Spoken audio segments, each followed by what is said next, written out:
गांव के किनारे एक वीरान हवेली थी जिसे लोग काले दर्पण की हवेली कहते थे। कोई नहीं जानता था कि वहां क्या होता है, लेकिन जो भी अंदर गया वो कभी वापस नहीं लौटा। गांव वाले कहते थे कि उस हवेली में एक बड़ा काला दर्पण है जिसमें झांकने वाला धीरे धीरे गायब हो जाता है। विवेक एक पत्रकार जिसने कई रहस्यमय कहानियां उजागर की थी, इस अफवाह को एक चुनौती की तरह लेता है।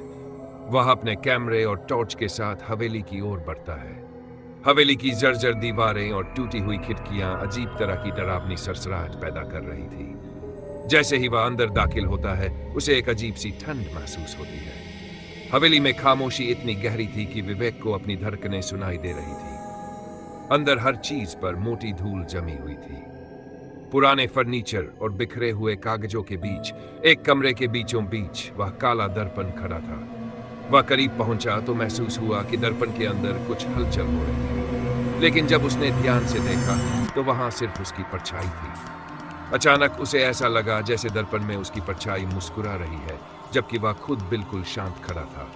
उसने घबराकर पीछे मुड़ने की कोशिश की, लेकिन उसके पैर जैसे जमीन से चिपक गए। दर्पण से एक धीमी आवाज आई, तुमने गलती की है यहां आने की, अब तुम्हारा जाना मुमकिन नहीं। विवेक ने हिम्मत जुटाकर पूछा, तुम कौन हो?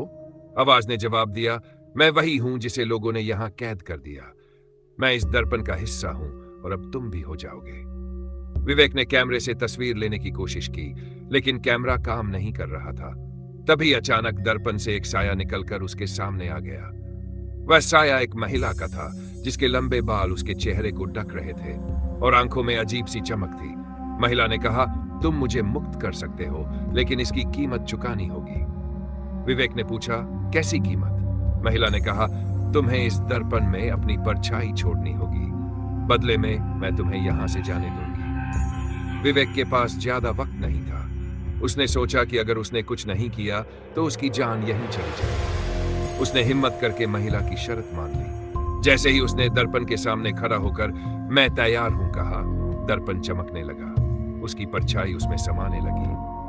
विवेक को लगा जैसे उसका शरीर हल्का हो रहा है और उसकी आत्मा किसी अंधेरी गहराई में डूब रही है। अचानक सब कुछ शांत हो गया। विवेक ने पाया कि वह हवेली के बाहर खड़ा है, लेकिन कुछ अजीब था।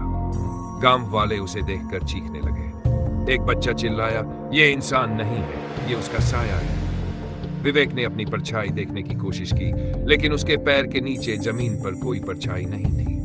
वह चीखता हुआ गांव से भागा, लेकिन गांव के लोग कहते हैं कि अब हर अमावस्या की रात हवेली से एक परछाई बाहर आती है जो इंसानों को खोजती है। कहते हैं उस हवेली का दर्पण अब भी वहां है और हर रात उसमें कैद आत्माएं बाहर आने का रास्ता तलाशती है। जो भी उस हवेली में जाता है वह या तो गायब हो जाता है या अपनी परछाई खो देता है। क्या आप वहां जाने की हिम्मत करेंगे?